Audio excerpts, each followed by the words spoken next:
Hello नमस्कार। मैं हूं सच्चिदानंद पांडे और मैं आपका वेलकम करता हूं अपने YouTube channel self study help में। और आज मैं आपको पढ़ाने वाला हूं क्लास 8 हिस्ट्री का चैप्टर नंबर 1। और जिस बुक से मैं आज आपको पढ़ाने वाला हूं वो एनसीईआरटी की बुक नहीं है, वो एक प्राइवेट बुक है।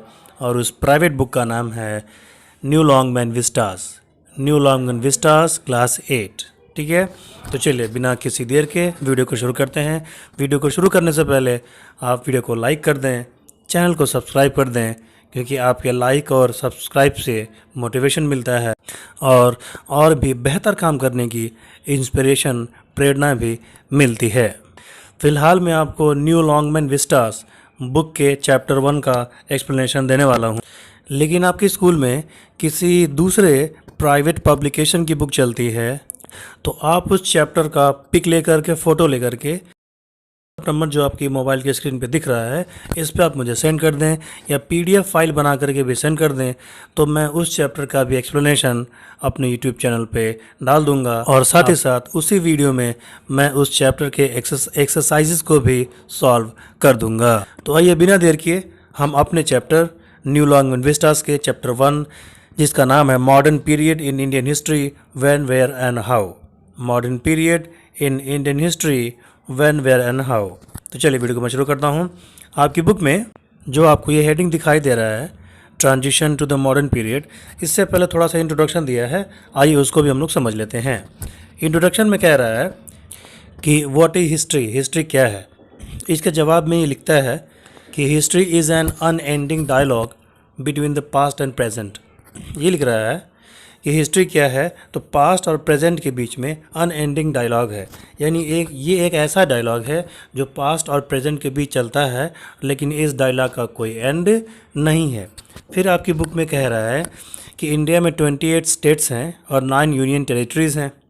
तो ये 28 स्टेट्स और जो 9 टेरिटरीज़ है ये बने कैसे? क्या 500 ईयर्स पहले, 1000 ईयर्स पहले ये जो 28 स्टेट्स आपके हैं इनके जो नाम है, क्या उस समय भी ये नाम थे, पुराने टाइम में भी ये नाम थे?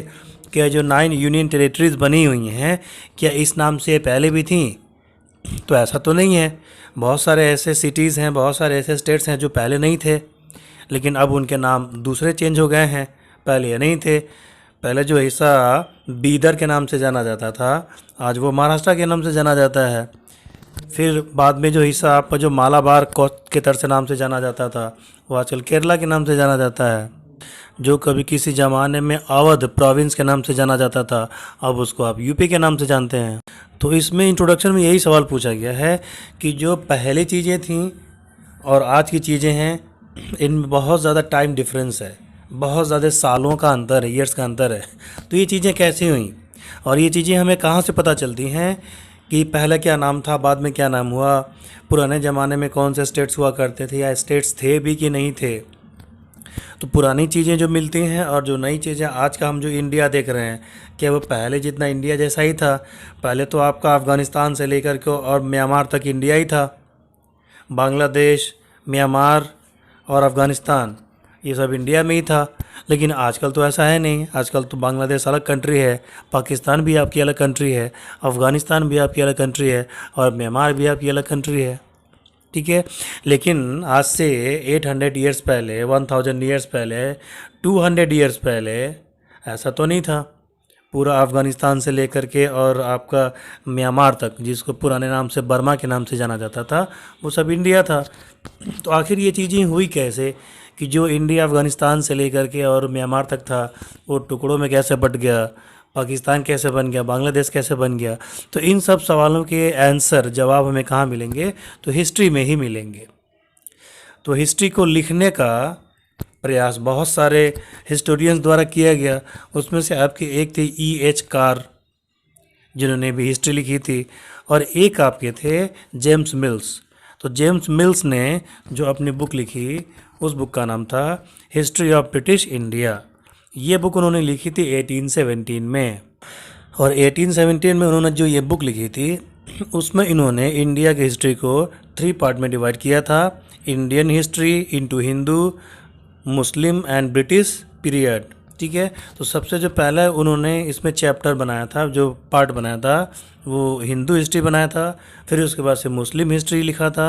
फिर उसके बाद से ब्रिटिश इंडियन हिस्ट्री को लिखा था। लेकिन उनके इस डिवाइडेशन का, इस कैटेगरी के बहुत सारे हिस्टोरियंस ने क्रिटिसाइज़ किया कि भाई ऐसा तो नहीं हो सकता, ऐसा नहीं लिखना चाहिए। तो इंडिपेंडेंस के बाद जो पोस्ट इंडिपेंडेंस का टाइम आया, उसने उस टाइम में बहुत सारे हिस्टोरियंस ने, इंडियन हिस्टोरियंस ने और फॉरेन राइटर्स ने भी हिस्ट्री को लिखा। तो उसके बाद जो हिस्ट्री लिखी गई उसको भी 3 पार्ट में डिवाइड किया गया, और उस 3 पार्ट्स को कहा गया Indian history, ancient history, medieval history और मॉडर्न हिस्ट्री। हिस्ट्री को सीधे सीधे 3 पार्ट में डिवाइड कर दिया गया।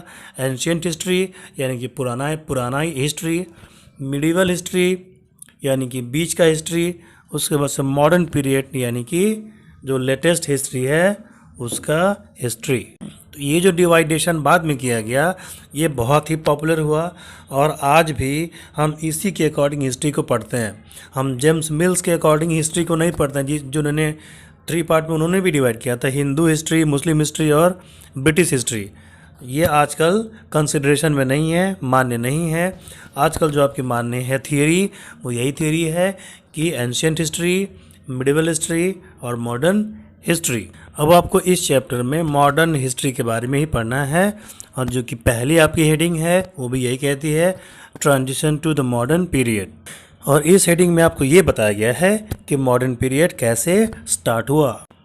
इसमें लिखा है कि 18th सेंचुरी में जो मुग़ल एम्पायर था वो थोड़ा सा कमज़ोर होने लगा, क्योंकि औरंगज़ेब की जब डेथ हो गई तो औरंगज़ेब के बाद मुग़ल एम्पायर में कोई बहुत पावरफुल एम्परर नहीं बना, शहंशाह कोई बहुत पावरफुल नहीं हुआ जो इतने बड़े मुग़ल एम्पायर को इकट्ठा रख सके, गैदर करके रख सके, और इंडिया के पूरे स्टेट्स पे इक्वल जो है कि प्रेशर डाल सके। ऐसा कोई पावरफुल एम्परर नहीं हुआ। औरंगज़ेब के बाद जितने भी एम्परर बने वो सब के सब एक कमज़ोर राजा साबित हुए। उसके बाद मुग़ल एम्पायर के अंडर जितने भी स्टेट थे जिसको मुग़ल एम्पायर ने, मुग़ल सम्राटों ने, मुग़ल राजाओं ने जीता था, वो एक एक करके फ्री होने लगे।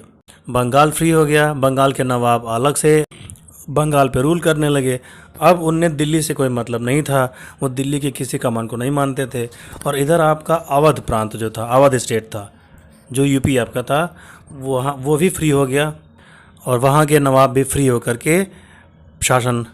और उधर पूना महाराष्ट्र में शिवाजी एक पावरफुल मराठा शक्ति के रूप में प्रकट हुए, और उन्होंने वो हिस्सा भी फ्री करा लिया मुग़लों से।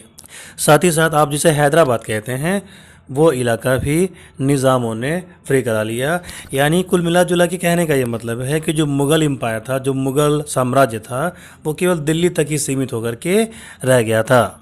उसके बाद जब वास्को डी गामा ने 16th सेंचुरी में इंडिया के सी रूट की खोज कर ली, तो उसके बाद से बहुत सारी यूरोपियन कंट्रीज़ जैसे कि ब्रिटेन, फ्रांस, पुर्तगाल और नीदरलैंड, ये इन सभी यूरोपियन कंट्रीज़ के जो बिजनेसमैन थे वो धीरे धीरे इंडिया में आने लगे और बिजनेस अपना करने लगे।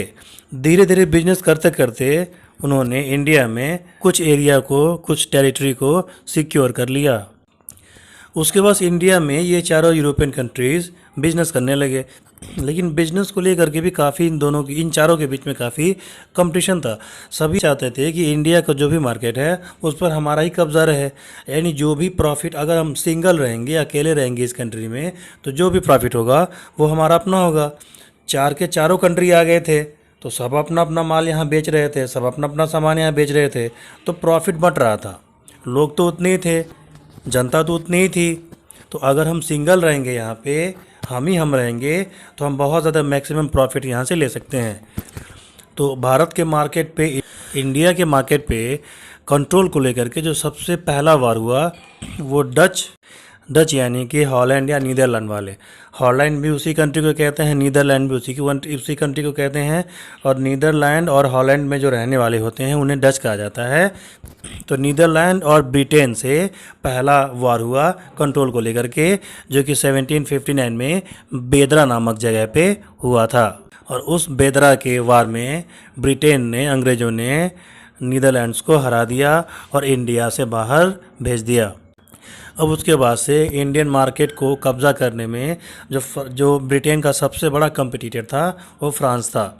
तो उसके नेक्स्ट ईयर 1760 में वांडीवाश नामक जगह पे ब्रिटेन और फ्रांस के बीच वार हुई, जिसमें ब्रिटेन वाले फिर जीत गए और उन्होंने फ्रांस को यहाँ से हरा करके उन्हें यहाँ से भगा दिया।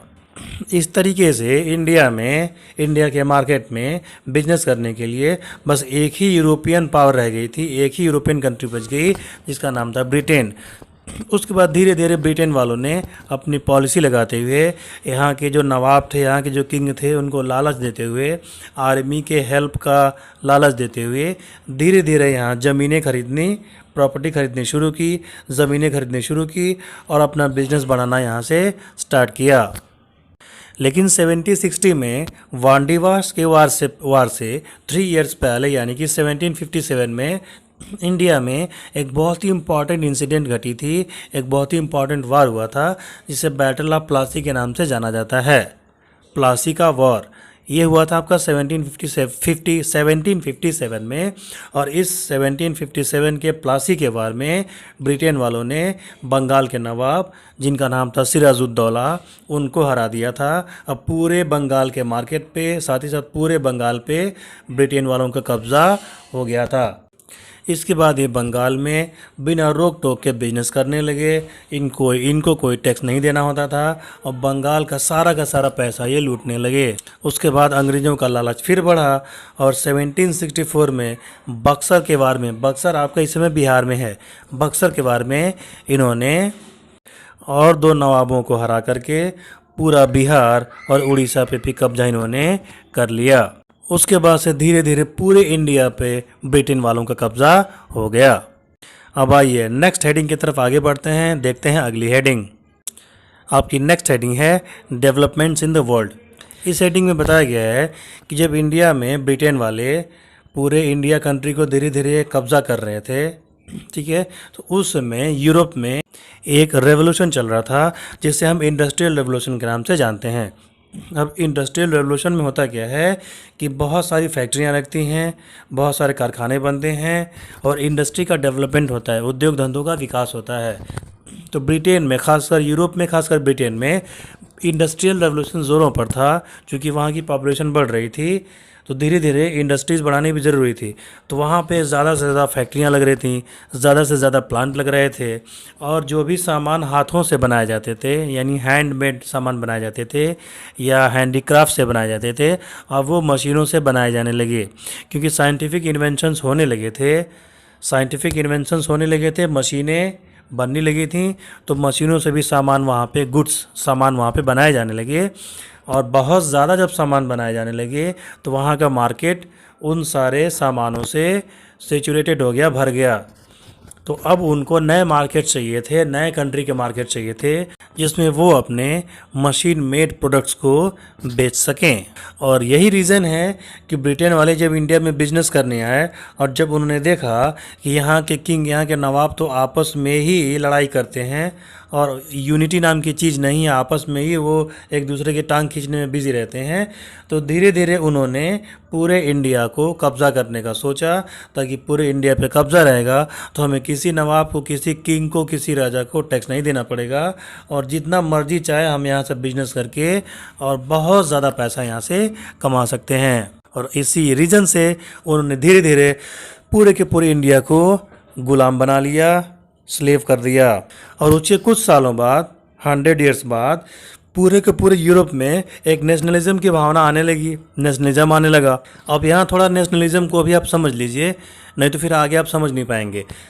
जहाँ तक नेशनलिज्म की बात है तो नेशनलिज्म एक प्रकार की फीलिंग्स थी, एक मोमेंट था पूरे यूरोप में। सबसे पहले क्या हुआ था कि फ्रांस में जब रेवोल्यूशन हुआ तो फ्रांस वालों ने वहाँ के राजा लुई 16 को हटा करके और लोगों का शासन कर दिया, जनता का शासन कर दिया। आज के टाइम में इंडिया में जो डेमोक्रेसी, अमेरिका में जो डेमोक्रेसी है, हम लोग को सारे के सारे राइट्स मिले हुए हैं, हम लोग अपने मर्जी से अपना रिलीजन चुन सकते हैं, पूजा पाठ कर सकते हैं, नौकरी कर सकते हैं, यहाँ वहाँ जा सकते हैं, फ्री होकर के बोल सकते हैं, सारे काम कर सकते हैं। लेकिन 18वीं सेंचुरी तक पूरे यूरोप में और इंडिया में भी, बाकी जहाँ भी जितनी कंट्रीज थी, वहाँ राजा यानी कि किंग का शासन होता था, किंग पावर में होते थे। अब उनको चाहे किंग कह लीजिए, चाहे सम्राट कह लीजिए, चाहे एम्परर कह लीजिए, चाहे नवाब कह लीजिए, बात तो एक ही हुई। तो पूरे यूरोप के लोग ये जो मोनार्की सिस्टम था, राजाओं का सिस्टम था, उससे तंग आ चुके थे और पूरे के पूरे लोग डेमोक्रेसी चाहते थे, लोकतंत्र चाहते थे, अपने राइट्स वापस चाहते थे, पढ़ने लिखने के राइट चाहिए थे उनको नौकरी करने के राइट चाहिए थे। और यूरोप वालों ने उन सभी फंडामेंटल राइट्स को संघर्ष करके, स्ट्रगल करके, लड़ झगड़ करके ले लिया। अब पूरा का पूरा जो यूरोप था, ठीक है, वो फ्री हो गया, मोनार्की सिस्टम को ख़त्म कर दिया गया और डेमोक्रेसी वहाँ पे आ गई। तो उसका इफ़ेक्ट यानी कि उसका असर आपको इंडिया में भी देखने को मिला। जब यूरोप में सक्सेसफुली नेशनलिज़म सफल हो गया और नेशनलिज़म ने मोनार्की सिस्टम को हटा करके, राजाओं को हटा करके डेमोक्रेसी स्थापित कर दी, तो इंडिया के लोग भी 19वीं सेंचुरी में अपने आप को फ्री करने के लिए उन्होंने बहुत सारे एफर्ट किए।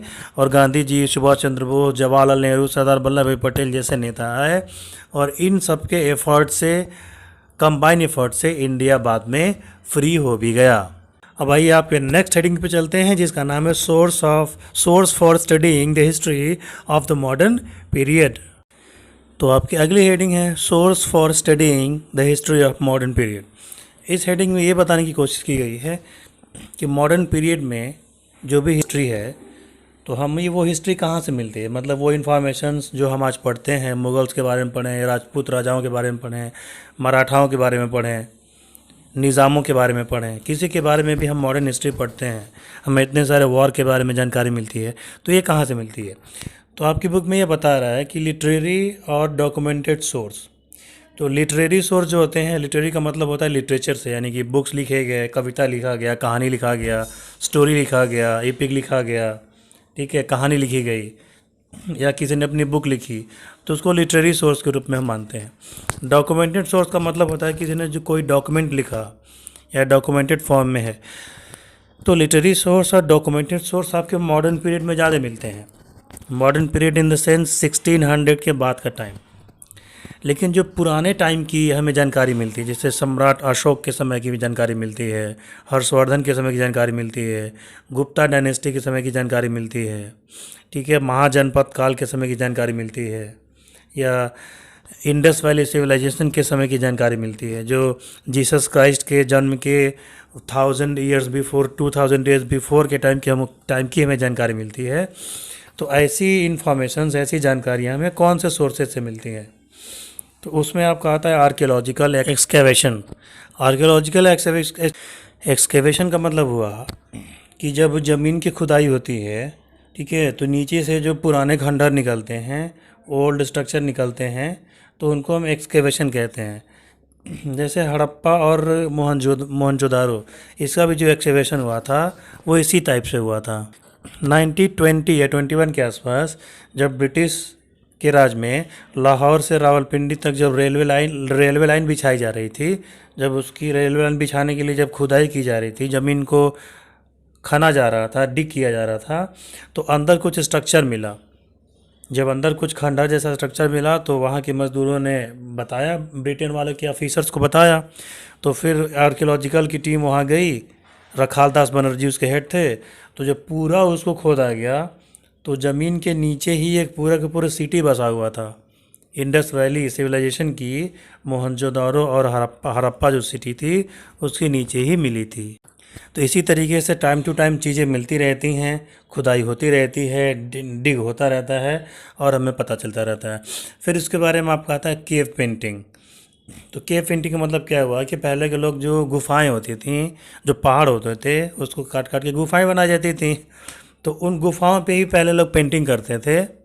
तो पत्थरों पे ही पेंटिंग के लिए कोई कलर का इस्तेमाल नहीं किया जाता था, नेचुरल कलर्स लिए जाते थे, फूलों से, पत्तों से नेचुरल कलर लिए जाते थे।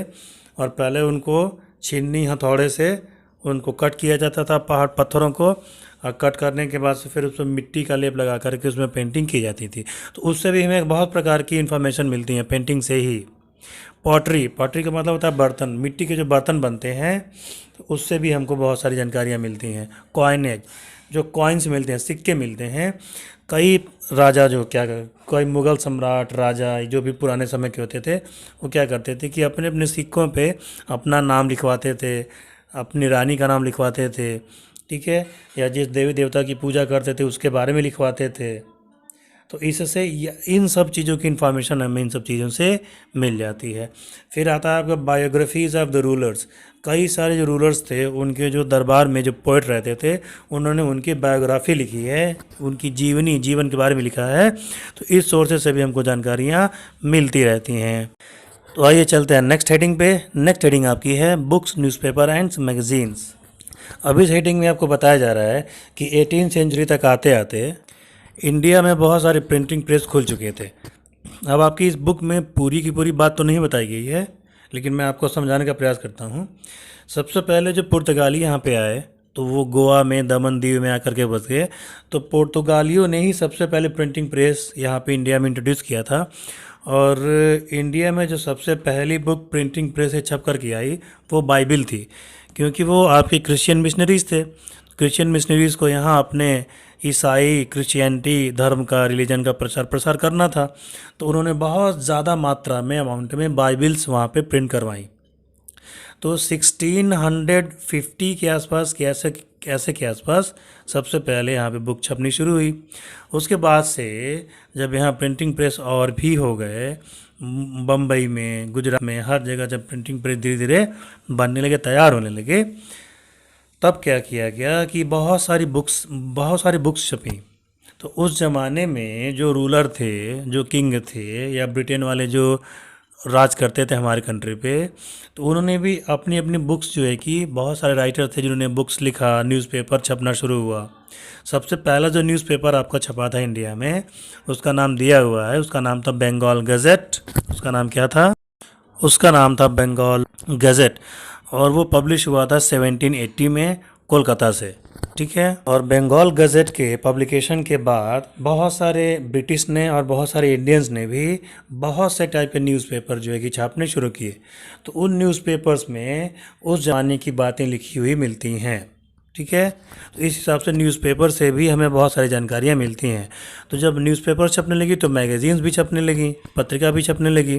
तो इन मैगज़ीन से, न्यूज़पेपर से और इन बुक्स से हमें उस ज़माने की 200-300 ईयर्स पहले की जितनी भी इंफॉर्मेशन है, अगर वो पेपर बचे हुए हैं, वो बुक्स बची हुई हैं, सही सलामत हालत में हैं, तो हमें बहुत सारी इन्फॉर्मेशन वहाँ से मिल जाता है। अब आइए आगे बढ़ते हैं, अगला हेडिंग देखते हैं, गवर्नमेंट रिकॉर्ड्स। तो गवर्नमेंट रिकॉर्ड्स का मतलब आपका होता है आर्काइवल रिकॉर्ड्स। आर्काइवल रिकॉर्ड्स क्या होता है? जब ब्रिटिश इंडिया में यहाँ पे अंग्रेज़ थे तो वो क्या करते थे कि जब कोई इंपॉर्टेंट डिसीजन लेते थे या जब कोई इंपॉर्टेंट लॉ लागू करना होता था, इम्प्लीमेंट करना होता था, तो वो उसको रिटन वे में देते थे और पेपर पे लिखते थे, उसको राइट करते थे। तो रिटन जो डॉक्यूमेंट होता है उसे हम आर्काइवल रिकॉर्ड्स कहते हैं। तो उस ज़माने में ब्रिटिश इंडिया के साथ जो लंदन का, ब्रिटेन से इंडिया का जो भी लेन देन हुआ था, ठीक है, जो भी रिटन रिकॉर्ड्स एक्सचेंज हुए थे, तो वो सारे रिकॉर्ड्स, उन बहुत से अधिकतर रिकॉर्ड्स आपके नेशनल आर्काइव्स ऑफ इंडिया जो आपके न्यू दिल्ली में है वहाँ पे रखा हुआ है। तो उस ज़माने की, उस टाइम की ब्रिटिश इंडिया की बहुत सारे ऐसे इम्पॉर्टेंट डिसीजंस होते थे, या जो इम्पॉर्टेंट डॉक्यूमेंट होते थे, या जो रूल रेगुलेशन, जो लॉ बनाया जाता था, उसकी इन्फॉर्मेशन, उसकी जानकारी हमको वहाँ से मिल जाती है। अब आइए आगे चलते हैं और अगली हेडिंग को देखते हैं। और अगली हेडिंग आपकी है diaries and accounts of travellers. British India में बहुत सारे ट्रेडर्स यानी कि बिजनेसमैन, मिशनरीज़ यानी कि ईसाई धर्म का, क्रिश्चियनिटी का प्रचार प्रसार करने वाले, और सिविल सर्वेंट्स, ऐसे बहुत से लोग जब ब्रिटिश इंडिया का यहाँ पे राज था तो ब्रिटेन से, इंग्लैंड से, आयरलैंड से आते रहते थे। तो इनमें से कुछ लोग क्या थे, लिखने के शौकीन भी थे। तो उन्होंने यहाँ जो कुछ भी देखा, जो कुछ भी फील किया, यहाँ के रूल के बारे में, यहाँ के गवर्नमेंट के बारे में, इंडियन लोगों के बारे में, ब्रिटिश इंडिया के तरीके के बारे में, जो भी चीज़ें उन्होंने यहाँ पे देखी, जो चीज़ें उनको अच्छी लगी या बुरी लगी, तो उन्होंने उनको अपने एक्सप्रेशन में, अपने वे में, अपने डायरी में या अपने बुक में इन चीज़ों को लिखा। तो बहुत सारी जो हमारे पास इंफॉर्मेशन है 200 ईयर्स पहले की, 300 ईयर्स पहले की, 400 ईयर्स पहले की, तो वो जो इन्फॉर्मेशन हमें बहुत सारी ऐसे डायरियों से और बहुत सारी ऐसे ट्रैवलर्स के अकाउंट से हमें मिलते हैं। तो बहुत सारी इंपॉर्टेंट जानकारियाँ हमें इन्फॉर्मेशन हमें इस तरीके से भी मिल जाती हैं। अब आइए अगले हेडिंग की तरफ चलते हैं, और अगली हेडिंग है photographs, paintings and art craft. आपकी इस हेडिंग में ये बताने का ट्राई किया गया है, प्रयास किया गया है कि फ़ोटोग्राफ जो होते हैं, पेंटिंग जो होती हैं या आर्ट क्राफ्ट जो होते हैं, वो भी हमें पुराने टाइम के, पुराने बीते ज़माने के बहुत सारी इन्फॉर्मेशन, बहुत सारी इम्पॉर्टेंट इन्फॉर्मेशन को देने में वो कैपेबल होते हैं। अब ये कैसे होता है, जब ब्रिटेन वाले इंडिया में आ गए और यहाँ पे जब शासन करने लगे, जब यहाँ पे गवर्नमेंट बना ली, तो उन्होंने बहुत सारी चीज़ें यूरोप से मंगवाई, अपने कंट्री से मंगवाई। तो जो भी यूरोपियन फ़ोटोग्राफ़र्स थे, ब्रिटेन के थे, आयरलैंड के थे, स्कॉटलैंड के थे, वो फ़ोटोग्राफ़र्स यहाँ पे 18 सेंचुरी के आसपास आए और इन्होंने यहाँ जो बिल्डिंगें थीं, जो यहाँ पे पुरानी बिल्डिंगें थीं, उनके फ़ोटो लिए, पिक्चर लिए। उसके बाद से जो यहाँ ग्रैंड सेलिब्रेशन होता था, जो यहाँ पार्टी होती थी या जो यहाँ फंक्शन होता था, रिलीजियस फंक्शन होता था या मैरिज का फंक्शन होता था, या यहाँ के किंग या ब्रिटिश के ऑफिसर जो फंक्शन रखते थे, जो गेट टुगेदर रखते थे, उन सब की फ़ोटोग्राफ्स ली गई थी। बहुत सारे फंक्शंस की फ़ोटोग्राफ ली गई और बहुत सारे पेंटरों ने उनको अपने अपने हिसाब से पेंट भी किया। कभी राजा लोग, किंग लोग अपनी पेंटिंग बनवाते थे, कभी मुग़ल एम्पायर वाले अपनी पेंटिंग बनवाते थे, तो कभी ब्रिटिश ऑफिसर्स अपनी पेंटिंग बनवाते थे। तो ये सभी चीज़ें की गई, बनाई गई, पेंटिंग्स बनाई गई, फ़ोटोग्राफ्स लिए गए। तो इन फ़ोटोग्राफ से हमें बहुत सारी चीज़ें मालूम चलती हैं। उस ज़माने में लोगों का पहनावा कैसा था, लोग कौन से कपड़े पहनते थे, ये उस फ़ोटोग्राफ से या उस पेंटिंग से देख करके हमें मालूम चल जाता है।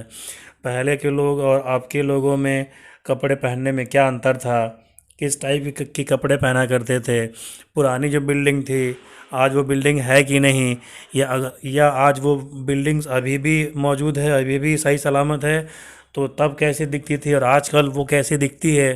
ठीक है, पुरानी बिल्डिंग्स कैसी थी और आजकल की बिल्डिंग कैसी दिखती हैं। सेम बिल्डिंग अगर पुरानी है तो कैसे दिखती है, नई है तो कैसे दिख रही है। इस टाइप की बहुत सारी इन्फॉर्मेशन हमें ऐसी चीज़ों से मिल जाती है। ठीक है, अब आइए आगे चलते हैं और लास्ट हेडिंग की तरफ हम बढ़ते हैं, और अगली हेडिंग आपकी है हिस्टोरिकल स्ट्रक्चर्स। हिस्टोरिकल स्ट्रक्चर से मतलब है जो पुराने समय में जो बिल्डिंग्स बनाई गई थी। जब ब्रिटेन वाले यहाँ पे थे तो उन्होंने बहुत सारी बिल्डिंग्स बनाई और उन्होंने ये बिल्डिंग्स अपने फ़ायदे के लिए बनाई। ऐसा नहीं कि वो इंडियंस का फ़ायदा चाहते थे, उनके अपने फ़ायदे में अगर इंडियंस का फ़ायदा हो जाता था तो सही था, लेकिन उन्होंने सारे जो काम किए वो अपने फ़ायदे के लिए किए, अपने बेनिफिट के लिए किए। तो उन्होंने 1911 में जब किंग जॉर्ज और क्वीन मेरी, ये ब्रिटेन के राजा रानी थे, इंडिया जब घूमने आए 1911 में, तो उनके वेलकम के लिए मुंबई में गेटवे ऑफ इंडिया बनाया गया। ठीक है, उसके बाद से छत्रपति शिवाजी टर्मिनस बनाया गया। कोलकाता का जो आपका हावड़ा ब्रिज है वो भी ब्रिटेन वालों ने बनाया। फिर India gate, Rashtrapati Bhavan, parliament house जो आपका दिल्ली में बना है, ये सब के सब ब्रिटेन वालों ने बनाए थे। कोलकाता में आपका जो विक्टोरिया मेमोरियल है वो भी अंग्रेज़ों ने बनवाया था। तो इस हिसाब से उन्होंने बहुत सारी बिल्डिंग्स बनवाई थी। तो इन बिल्डिंग्स को देख के हमें ये पता चलता है कि कौन सा कलर यूज़ किया जाता था उस टाइम में, इंजीनियरिंग क्या थी, टेक्नोलॉजी क्या थी, कौन कौन सा पत्थर यूज़ किया गया था, मार्बल यूज़ किया गया था, दीवारें कैसे बनी थी, फर्श कैसे बनते थे, आर्किटेक्चर क्या था। इस टाइप की बहुत सारी इन्फॉर्मेशन हमें यहाँ से मिल जाती है। तो इसी के साथ आपका चैप्टर ख़त्म होता है। अब आइए हम इसके एक्सरसाइज की तरफ चलते हैं। तो फर्स्ट और एक्सरसाइज ए है, choose the correct answer and fill in the blanks. तो इसमें जो फर्स्ट वाला है कह रहा है कि इंडस्ट्रियल रेवोल्यूशन ऑकर्ड इन, तो इसका आंसर होगा सही 18 सेंचुरी, सी इसका आंसर होगा। 2 पे चलते हैं, the British concept of centralise rule brought political unit and spirit of nationalism in the, तो इसका होगा आंसर 19 सेंचुरी। फिर जो 3 है उसका आपका आंसर हो जाएगा British. In India the modern period began with establishment of rule under East India Company, तो ईस्ट इंडिया कंपनी किसके अंडर थी, तो ब्रिटिश रूल के अंदर थी। 4th में आपका हो जाएगा दिल्ली, नेशनल आर्काइव कहाँ है, दिल्ली में है। 5 का आंसर हो जाएगा English and French companies both had interest in India, India में बिजनेस करने में दोनों का इंटरेस्ट था, तो इसका आंसर हो जाएगा ए। अब बढ़ते हैं आगे एक्सरसाइज बी पे, मैच द कॉलम पे। तो कॉलम ए में दिया है फर्स्ट इंडस्ट्रियल रेवोल्यूशन, तो जैसा कि आप लोग बहुत अच्छे तरीके से जानते हैं कि ये हुआ था 18th सेंचुरी में, तो 1 को हम मैच करेंगे डी से। फिर 2 है हिस्ट्री ऑफ ब्रिटिश इंडिया, ये जेम्स मिल ने लिखा था, तो इसको हम मैच करेंगे ए से, तो 2 का हो जाएगा ए 1817।